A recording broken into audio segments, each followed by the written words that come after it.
स्पर्श करत नाही किंवा खालीलपैकी असं कोणतं राज्य आहे, की त्याची बॉर्डर जी आहे, ही चीन देशाला लागून नाही, म्हणजे स्पर्श करत नाही. मित्रांनो, प्रश्नाचं उत्तर येत असेल तर 3 ते 5 सेकंदामध्ये आपण प्रश्नाचं उत्तर कमेंट करून द्यायचं आहे. कारण यामध्येच आपलं रिव्हिजन आणि मॉक टेस्ट देखील होऊन जाईल. तर पहा, या प्रश्नाचं उत्तर असेल पर्याय क्रमांक 2. तर बिहार हे जे राज्य आहे, याची जी बॉर्डर आहे, ही चीन देशाला लागून नाही. यामध्ये जम्मू-काश्मीर केंद्रशासित प्रदेश झाला आहे. सिक्कीम आणि हिमाचल प्रदेश या तिघांच्याही ज्या बॉर्डर आहेत, ह्या चायनासोबत संलग्न आहेत. लक्षात ठेवा, बिहारची नाही. पर्याय 2 आपलं उत्तर होईल. प्रश्न दुसरा आहे, भारतीय प्रमाणवेळ आणि ग्रीनविच प्रमाणवेळ यांच्यात किती फरक आहे? पहा, ग्रीनविच किंवा ग्रीनिच असं सरळ-सरळ आपल्याला विचारलं जातं. तर या दोघांमध्ये कोणत्या-कोणत्या भारतीय प्रमाणवेळ आणि ग्रीनिच प्रमाणवेळ यांच्यामध्ये किती फरक आहे? याचं उत्तर होईल पर्याय क्रमांक 4. तर 5.5 तासांचा फरक आहे. लक्षात ठेवायचं किती तास आहे? 5.5 तासांचा फरक आहे. ऑप्शन 4 आपलं उत्तर होईल. प्रश्न क्रमांक 3 आहे, भारतातील सर्वोच्च शिखरांपैकी एक असलेले नंदा देवी शिखर हे भारताच्या कोणत्या राज्यामध्ये आहे? पहा, या ठिकाणी प्रश्न महत्वाचा आहे. आपल्याला एक शिखर दिलं आहे नंदा देवी शिखर. तर हे भारतातील आहे, पण ते भारतातील कोणत्या राज्यामध्ये आहे? याचं उत्तर असणार आहे पर्याय क्रमांक 2. उत्तराखंड या राज्यामध्ये आहे पहा नंदादेवी शिखर. आणि हे जे आहे भारतातील सर्वोच्च जे म्हणजे उंच असणारे शिखर आहेत, त्यापैकी एक शिखर आहे. मित्रांनो, यावर आपल्याला प्रश्न विचारला होता महत्त्वाचा, की माउंट एव्हरेस्ट पहा, माउंट एव्हरेस्ट हे जे शिखर आहे, हे कोणत्या देशामध्ये आहे? तर माउंट एव्हरेस्ट लक्षात ठेवायचे नेपाळ या देशामध्ये आहे. पर्यायी या प्रश्नाचं उत्तर होईल उत्तराखंडमध्ये आहे नंदादेवी शिखर. प्रश्न 4 आहे, कापसाच्या लागवडीसाठी सर्वात उत्कृष्ट मृदा म्हणजेच माती कोणत्या प्रकारची आहे? पहा, कापूस लागवडीसाठी सर्वात महत्त्वाची किंवा उत्कृष्ट ठरणारी माती कोणती? याचं उत्तर असेल पर्याय क्रमांक 1. काळी रेगूर मृदा जी आहे, ही कापूस लागवडीसाठी उत्तम असते. पर्याय 1 आपलं योग्य उत्तर होईल.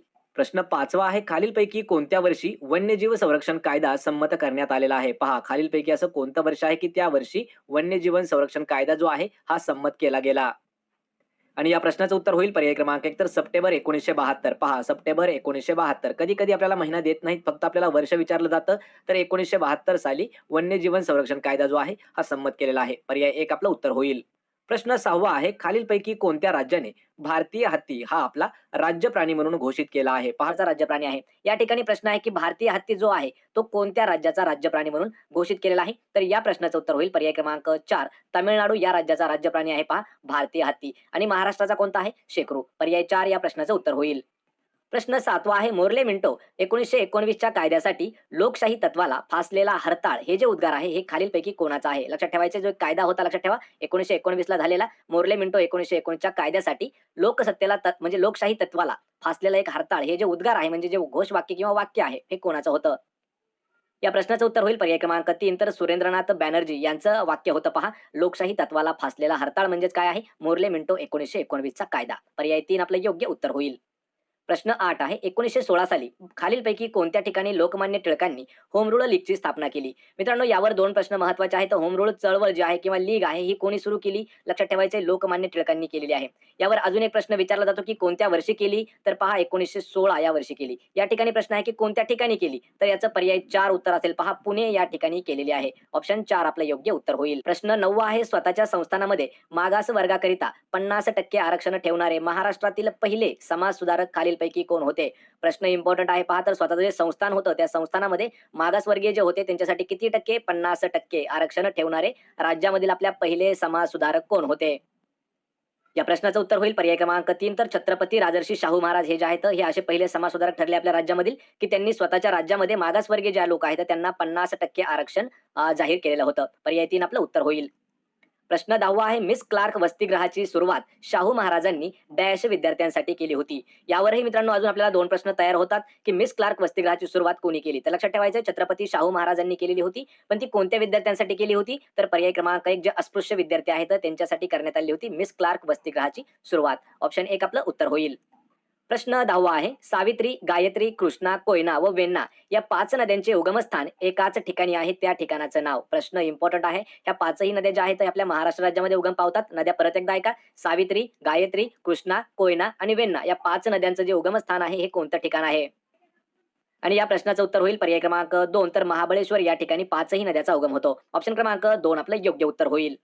प्रश्न 12 आहे, राष्ट्रीय केमिकल अँड फर्टिलायझर अमोनिया याचा कारखाना मुंबईतील कोणत्या उपनगरामध्ये आहे? पहा, या ठिकाणी एक आपल्याला फॅक्टरी दिलेली आहे. तर राष्ट्रीय केमिकल अँड फर्टिलायझर अमोनिया हा जो आहे, याचे कारखाना जो आहे तो मुंबईमधील कोणत्या शहरामध्ये आहे किंवा उपनगरामध्ये आहे? तर या प्रश्नाचं उत्तर असेल पर्याय क्रमांक 4 तर चेंबूर या ठिकाणी आहे पहा राष्ट्रीय केमिकल अँड फर्टिलायझर अमोनियाचा कारखाना. पर्याय 4 आपलं उत्तर असेल. प्रश्न 13 आहे ॲल्युमिनियम धातू केवळ खालीलपैकी कोणत्या पद्धतीद्वारे निर्माण केला जाऊ शकतो? पहा जो ॲल्युमिनियम धातू जो आहे तो खालीलपैकी अशी कोणती पद्धत आहे की त्याच पद्धतीद्वारे तो तयार केला जाऊ शकतो? तर या प्रश्नाचं उत्तर असेल पर्याय क्रमांक 3 इलेक्ट्रोलिज. ही जी एक पद्धत आहे किंवा ही एक मेथड आहे पहा धातू तयार करण्याची, तर त्यामधूनच फक्त ॲल्युमिनियम धातू जो आहे हा निर्माण केला जाऊ शकतो. पर्याय 3 आपलं उत्तर असेल. प्रश्न 14 आहे विद्युत शेगड्या आणि विविध प्रकारचे विद्युत रोधक तयार करण्यासाठी खालीलपैकी कोणत्या धातूचे संमिश्र वापरले जाते? प्रश्न इम्पॉर्टंट आहे. हा प्रश्न आपल्याला आरोग्य विभागावर सुद्धा विचारण्यात आलेला होता मित्रांनो, त्यामुळे हा प्रश्न इम्पॉर्टंट आहे. आणि अशाच प्रश्नांची आपल्याला पीडीएफ जर डाउनलोड करायची असेल तर मराठी नोकरी या नावाने आपलं टेलिग्राम चॅनल आहे, त्याची लिंक मी तुम्हाला दिलेली आहे. तर पहा विद्युत शेगडे आणि जे काही विद्युत प्रकारचे रोधक आहेत त्यांना तयार करण्यासाठी कोणतं संमिश्र वापरलं जातं? तर पर्याय क्रमांक 2 जर्मन सिल्वर. ऑप्शन 2 आपलं उत्तर होईल. प्रश्न 15 आहे कोणत्या पंचवार्षिक योजनेचे मुख्य लक्ष हे उद्योगाच्या आधुनिकीकरणाचे होते? पहा खालीलपैकी अशी कोणती पंचवार्षिक योजना होती की त्याचं जे टार्गेट होतं किंवा फोकस होतं, महत्वाचं लक्ष होतं, मुख्य लक्ष, तर ते होतं उद्योगाच्या आधुनिकीकरणाचं. आणि या प्रश्नाचं उत्तर असेल पहा पर्याय क्रमांक 3 जी 8वी पंचवार्षिक योजना झाली. प्रश्न 16 आहे नव्या भारताबाबत पंडित नेहरूंचा दृष्टिकोन खालीलपैकी कोणत्या तत्वाशी संबंधित होता? पहा नवा भारत म्हणजे जो येणारा नवीन भारत होता, तर त्या संबंधी पंडित नेहरूंचा दृष्टिकोन जो होता तो कसा होता? तर या प्रश्नाचं उत्तर होईल पर्याय क्रमांक 4 लोकशाही आणि समाजवादाचे जे तत्व आहे त्या तत्वाशी त्यांचा संबंध होता पंडित नेहरू यांचा. पर्याय 4 आपलं उत्तर होईल. प्रश्न 17 आहे सर्वप्रथम संगणकीकरण प्रक्रियेचा वापर करणारी जगातील पहिली बँक कोणती ठरली आहे? पहा म्हणजे सर्वप्रथम अशी कोणती बँक ठरली आहे की त्यामध्ये पूर्ण कम्प्युटराइज, लक्षात ठेवा म्हणजे पूर्ण त्या ठिकाणी त्या बँकेमध्ये कम्प्युटर वापरण्यात आले आणि सेवा देण्यात आली होती. ती जगातील पहिली बँक कोणती आहे? तर याचं उत्तर असेल पर्याय क्रमांक 1 बँक ऑफ अमेरिका. ही जी आहे ही अशी जगातील पहिली बँक ठरली आहे की ज्या ठिकाणी संगणक म्हणजेच कम्प्युटर प्रक्रिया जी आहे ही पूर्णपणे वापरली होती. पर्याय 1 आपलं योग्य उत्तर होईल. प्रश्न 18 आहे माहितीचा अधिकार कायदा 2005 कलम 3 च्या तरतुदीनुसार नागरिकांना कोणता अधिकार प्राप्त झालेला आहे? प्रश्न इम्पॉर्टंट आहे पहा, कारण हा प्रश्न आपल्याला 2018 मध्ये सुद्धा विचारण्यात आलेला होता. तर माहितीचा अधिकार कधीचा आहे? लक्षात ठेवा 2005 या वर्षीचा. तर त्यामधील कलम 3 च्या तरतुदीनुसार नागरिकांना कोणता अधिकार प्राप्त झाला आहे? आणि याचं उत्तर होईल पर्याय क्रमांक 4 जो माहितीचा अधिकार जो आहे हा कलम 3 च्या तरतुदीनुसार प्राप्त झालेला आहे म्हणजे मिळालेला आहे. पर्याय 4 आपलं उत्तर होईल. प्रश्न 19 आहे एटीएस अर्थातच दहशतवादी विरोधी पथकाच्या पोलीस उपायुक्त बनणाऱ्या पहिल्या महिला अधिकारी कोण आहेत? पहा या ठिकाणी आपल्याला एटीएसचा फुल फॉर्म एक वर्ष विचारण्यात आला होता. एटीएस अँटी टेररिझम स्क्वॉड म्हणजेच एटीएस. तर या पथकाच्या पहिल्या उपयुक्त म्हणजे पहिल्या पोलीस उपायुक्त बनणाऱ्या पहिला महिला अधिकारी कोण आहेत? तर या प्रश्नाचं उत्तर होईल पर्याय क्रमांक 1 तर गीता चव्हाण हे ज्या आहेत लक्षात ठेवायचं एटीएसच्या म्हणजेच कोणत्या दहशतवाद विरोधी पथकाच्या पोलीस उपायुक्त बनणाऱ्या पहिला महिला अधिकारी आहेत गीता चव्हाण. पर्याय 1 आपलं उत्तर होईल. प्रश्न 20 आहे महाराष्ट्र राज्य पोलीस क्रीडा अकॅडमी खालीलपैकी कोणत्या ठिकाणी स्थापन केली जाणार आहे? पहा महाराष्ट्र राज्य पोलीस क्रीडा अकॅडमी जी आहे ही कोणत्या ठिकाणी स्थापन होणार आहे? तर या प्रश्नाचं उत्तर असेल पर्याय क्रमांक 2 तर ठाणे या ठिकाणी स्थापन होणार आहे. लक्षात ठेवा महाराष्ट्र राज्य पोलीस क्रीडा अकॅडमी. ऑप्शन 2 आपलं उत्तर असेल.